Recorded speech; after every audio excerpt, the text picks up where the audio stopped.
Welcome you to our nursing study channel. आप सभी का स्वागत है हमारे इस यूट्यूब चैनल पे। इसमें मैं आप सभी के लिए लेके आई हूँ ओबीजी के मोस्ट इम्पोर्टेंट 25 क्वेश्चन जो कि इंग्लिश और हिंदी दोनों में हैं। स्टार्ट करते हैं हमारा पहला क्वेश्चन। नॉर्मल पोजीशन ऑफ यूट्रसिस, गर्भाशय की सामान्य स्थिति क्या होती है? एंटीवर्टेड होती है, रिट्रोवर्टेड होती है, या मिडलाइन होती हैं, या फिर रिट्रोवर्टेड होती हैं, रिट्रोफ्लेक्स्ड होती है, सॉरी। तो इसका ऑप्शन हो जाएगा ऑप्शन नंबर ए। अपने क्या होती है? एंटीवर्टेड। एंटीवर्टेड पोजीशन होती है हमारे यूट्रस की। नॉर्मल जो होती है पोजीशन वो होती है एंटीवर्टेड। ओके, चलते अपन आगे नेक्स्ट क्वेश्चन पे। सेकेंड है, earliest hormone for pregnancy detection is. गर्भावस्था की पुष्टि के लिए सबसे पहला हार्मोन कौन सा है?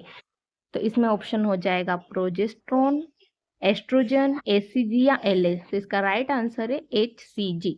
हमारा एचसीजी हम पता करते हैं तभी हमें पता चलता है कि हमारा जो प्रेगनेंसी कंफर्म है या नहीं, है ना। वो या तो यूरिन में टेस्ट करते हैं या फिर अपन ब्लड टेस्ट करवाते हैं, ठीक है। नेक्स्ट क्वेश्चन है, नॉर्मल लेंथ ऑफ यूट्रसिस, गर्भाशय की सामान्य लंबाई कितनी है? गर्भाशय की सामान्य लंबाई कितनी है? तो गर्भाशय की सामान्य लंबाई है, ऑप्शन ए है 5 सेंटीमीटर, सेकेंड है 7.5 सेंटीमीटर, थर्ड है 10 सेंटीमीटर, या फोर्थ ऑप्शन है 12 सेंटीमीटर। तो गर्भाशय की सामान्य स्थिति कितनी कितनी होती है? 7.5 centimetre. Option number B right answer. Next question है, main function of placenta is. Placenta का मुख्य कार्य क्या है? प्लेसेंटा का काम क्या होता है? ऑक्सीटोसिन सिक्रीशन करना, न्यूट्रेंट एक्सचेंज करना यानी पोषण तत्वों का आदान प्रदान करना, बाइल सिक्रेशन करना, या यूरिया एक्सक्रिएशन करना, मतलब यूरिन का एक्सक्रिएट करना। तो इसका ऑप्शन हो जाएगा न्यूट्रेंट एक्सचेंज, पोषक पदार्थों का आदान प्रदान, जो कि माँ और बच्चे के बीच में प्लेसेंटा जो ये काम करता है कि माँ के द्वारा जो भी भोजन पदार्थ होता है उसके पोषक तत्वों का आदान प्रदान करता है, ठीक है। अगला नेक्स्ट क्वेश्चन है, normal amniotic fluid at term is. पूर्ण गर्भावस्था पर एमनियोटिक द्रव कितना होता है?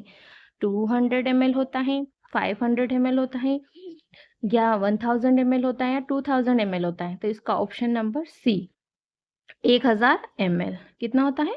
1000 ml फुल टर्मों पर, ठीक है। नेक्स्ट क्वेश्चन है, fetal heart sound by Doppler is heard first at. भ्रूण की हृदय ध्वनि डोपलर से कब पहली बार सुनी जा सकती है? 6 वीक पर, 10 वीक पर, 12 वीक पर, या फिर 20 वीक्स पर। तो ये सुनी जाती है हमें 10 वीक्स पर, 10 सप्ताह की अवधि पर। ऑप्शन नंबर 20 का राइट आंसर है। नेक्स्ट क्वेश्चन हो गया, partograph is used for. Partograph का उपयोग किसके लिए किया जाता है? फीटल मालफॉर्मेशन डिटेक्शन यानी भ्रूण विकृति का पता लगाने के लिए, या लेबर प्रोग्रेस मॉनिटरिंग के लिए, या प्लेसेंटा लोकेशन के लिए, या ओवुलेशन टाइमिंग के लिए। तो हम पार्टोग्राफ का प्रयोग कब करते हैं? प्रसव की प्रगति की निगरानी के लिए। ऑप्शन नंबर इसका हो जाएगा बी वाला, है ना। बी वाला इसका राइट आंसर है। जब लेबर चल रहा होता है उसके टाइम पे अपन पार्टोग्राफ का यूज करते हैं। नेक्स्ट क्वेश्चन है, main feature of polycystic ovarian syndrome PCOS is. Polycystic ovarian syndrome की मुख्य विशेषता है। इसकी क्या मुख्य विशेषता है? ओलिगोमेनोरिया है, एमनोरिया है, या मेनोरेजिया है, या डिसमेनोरेजिया है। तो इसकी क्या विशेषता है? ओलिगोमेनोरिया।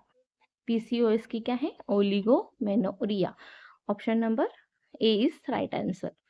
नेक्स्ट क्वेश्चन है, most common method of tubectomy is. Tubectomy की सबसे सामान्य विधि कौन सी है? इरविंग विधि है, पोमेराय विधि है, मेडलनर विधि है, या उचिड़ा विधि है। तो इसकी जो मेन विधि है वो है पोमेराय विधि। Option number 20 right answer. Tubectomy की सबसे सामान्य विधि कौन सी है? पोमेराय विधि, ठीक है। नेक्स्ट क्वेश्चन है, फीटल लाई मीन्स। भ्रूण की लाई का अर्थ क्या है? ठीक है, तो इसका ऑप्शन ए हो जाएगा फीटल एटीट्यूड है, भ्रूण का अधिविन्यास है, फीटल पोजीशन है, भ्रूण की स्थिति है, या relation of fetal long axis to maternal long axis. भ्रूण की लंबी धुरी और माता की लंबी धुरी का संबंध है, या फिर फीटल प्रेजेंटेशन भ्रूण की प्रस्तुति है।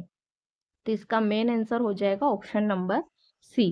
क्या हो जाएगा? ऑप्शन नंबर सी कि relation of fetal long axis to maternal long axis, भ्रूण की लंबी दूरी और माता की लंबी दूरी का संबंध है। ठीक है, नेक्स्ट क्वेश्चन है oxytocin is synthesized in, oxytocin कहाँ संश्लेषित होता है? पिट्यूटरी ग्लैंड में होता है, हाइपोथैलेमस में होता है, प्लेसेंटा में होता है, ओवरी में होता है या हाइपोथैलेमस में होता है? तो ये होता है अपना हाइपोथैलेमस में। Option number B is right answer. Oxytocin का सिंथेसिस होता है, संश्लेषित होता है हाइपोथैलेमस के अंदर। नेक्स्ट क्वेश्चन है first test of gestational diabetes is, गर्भवती मधुमेह के लिए पहला टेस्ट कौन सा है? रैंडम ब्लड शुगर है, जीटीटी है या HbA1c है या फास्टिंग ब्लड शुगर? तो इसका है जीटीटी। ये हो गया अपना option number B is right answer. ठीक है, नेक्स्ट क्वेश्चन है normal weight of placenta is, placenta का सामान्य वजन कितना होता है? 200 ग्राम, 300 ग्राम, 500 ग्राम या 700 ग्राम? तो इसका आंसर हो जाएगा 500 gram. Option number C is right answer. Most common site of fertilisation is, निषेचन की सबसे सामान्य जगह कौन सी है? यूट्रस है, सर्विक्स है, एम्पुला ऑफ फेलोपियन ट्यूब है या स्टमस ऑफ फेलोपियन ट्यूब है? तो इसकी जो मेन साइड है फर्टिलाइजेशन की वो है ampulla of Fallopian tube. Option number C is right answer. Next question है earliest sign of pre eclampsia is, pre eclampsia का सबसे पहला लक्षण क्या है? प्रोटीन्यूरिया, हेडेक है, ब्लड विजन है या हाइपरटेंशन? ब्लड विजन है धुंधला दिखना। तो इसका मेन है एक्लेम्शिया का, प्री एक्लेम्शिया का मेन साइन है, अर्लीस्ट साइन है कि हाइपरटेंशन, सबसे पहले उच्च रक्तचाप होता है। Option number B. Next question है most common cause of postpartum haemorrhage PPH is, प्रसवोत्तर रक्तस्राव का सबसे सामान्य कारण क्या है? रिटेन प्लेसेंटा है, यूटेराइन एटोनी है, ट्रोमा है या कोगुलेशन डिफेक्ट है? तो इसका हो जाएगा ऑप्शन नंबर बी, गर्भाशय की शिथिलता यानी कि यूटेराइन एटोनी। यूट्रस अपने वापस सही स्थान पर नहीं जा पाता है, उसकी वजह से पीपीएच ज़्यादा देखने को मिलता है। Main active components of oral contraceptive pills are, oral गर्भ निरोधक गोलियों के मुख्य घटक क्या हैं? प्रोजेस्टेरोन प्लस एस्ट्रोजन है या ऑक्सीटोसिन प्लस प्रोजेस्टेरोन है या एलएच प्लस एफएसएच है या फिर रिलैक्सिन प्लस एस्ट्रोजन है? तो progesterone plus estrogen, option number A is right answer. Estrogen और प्रोजेस्टेरोन का मिश्रण रहता है ओरल गर्भ निरोधक गोलियों के अंदर। नेक्स्ट क्वेश्चन है most common site of ectopic pregnancy he, ectopic pregnancy की सबसे सामान्य जगह कौन सी है? ओवेरी है, सर्विक्स है, फेलोपियन ट्यूब है या पेरिटोनियल कैविटी है? तो इसका राइट आंसर हो जाएगा फेलोपियन ट्यूब। एक्टोपिक प्रेगनेंसी सबसे ज्यादा कहाँ होती है? फेलोपियन ट्यूब के अंदर। Option number C. Most common presentation of hydatidiform mole is, hydatidiform mole का सबसे सामान्य लक्षण क्या है? एमनोरिया है या फिर योनि से रक्तस्राव, ब्लीडिंग पर वेजाइना, एब्डोमिनल पेन है या फिर हाइपरटेंशन है?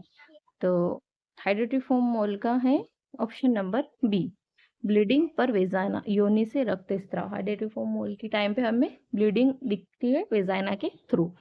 नेक्स्ट क्वेश्चन है first respiration in newborn occur due to, नवजात शिशु में पहली सांस किस कारण से होती है? हाइपोक्सिया की वजह से, हाइपोथर्मिया की वजह से, स्टिमुलेशन ऑफ स्किन की वजह से या कोड क्लैपिंग नाल काटने की वजह से? तो वो होती है ऑक्सीजन की कमी। हाइपोक्सिया की वजह से हमें नवजात शिशु में पहली सांस किस कारण, मतलब उसको सांस लेने में दिक्कत आती है, फर्स्ट रिस्पायरेशन। नेक्स्ट क्वेश्चन है नॉर्मल ड्यूरेशन ऑफ परफ्यूरियम इज, प्रसूति काल की सामान्य अवधि कितनी होती है? 2 वीक्स होती है, 4 वीक होती है, 6 वीक होती है या फिर 8 वीक होती है? तो इसकी अवधि होती है 6 week. Option number C is right answer. Next question है ovulation normally occur on which day of menstrual cycle, सामान्य मासिक चक्र में अंडोत्सर्जन किस दिन होता है? किस दिन होता है ये? डे 7वें दिन, डे 10, डे 14 या डे 21? तो ये होता है अपना डे 14, 14वें दिन होता है अपना क्या होता है? ओव्यूलेशन का पीरियड। ठीक है, option number C. Next most common gynaecological malignancy in India is, भारत में सबसे सामान्य स्त्री रोग संबंधी कैंसर कौन सा है? ओवेरियन कैंसर है, एंडोमेट्रियल कैंसर है, सर्वाइकल कैंसर है या फिर वल्वर कैंसर है ना? कौन सा कैंसर है? तो इसका राइट आंसर हो जाएगा ऑप्शन नंबर सी, गर्भाशय ग्रीवा कैंसर। सबसे ज़्यादा फीमेल्स में सर्वाइकल कैंसर ही देखने को मिलता है। नेक्स्ट क्वेश्चन हो गया, Chadwick sign is an early sign of. Chadwick sign किसका प्रारंभिक लक्षण है? ये प्रेगनेंसी का है या लेबर का है, मेंस्ट्रुएशन का है या ओव्यूलेशन का है? तो चैडविक साइन होता है अपना प्रेगनेंसी का। ठीक है, कौन सा होता है? प्रेगनेंसी का Chadwick sign. Next question, contraceptive copper T is effective for how many years. गर्भ निरोधक कॉपर टी कितने वर्षों तक प्रभावी रहती है? 1 to 2 year, 3 to 5 year, 7 to 10 year या लाइफ टाइम रहती हैं? तो कितनी रहती हैं ये? 5 3 to 5 years. Option number B is the right answer. Okay, कैसे लगे आपको क्वेश्चन? अगर आपको ओबीजी के सारे क्वेश्चन पसंद आए और आप ऐसी ही वीडियो और देखना चाहते हैं तो आप चैनल को सब्सक्राइब कर लीजिएगा, और वीडियो देखने के लिए आपको बहुत बहुत थैंक यू। ठीक है, और चैनल को सब्सक्राइब कर लीजिएगा। Thank you for watching.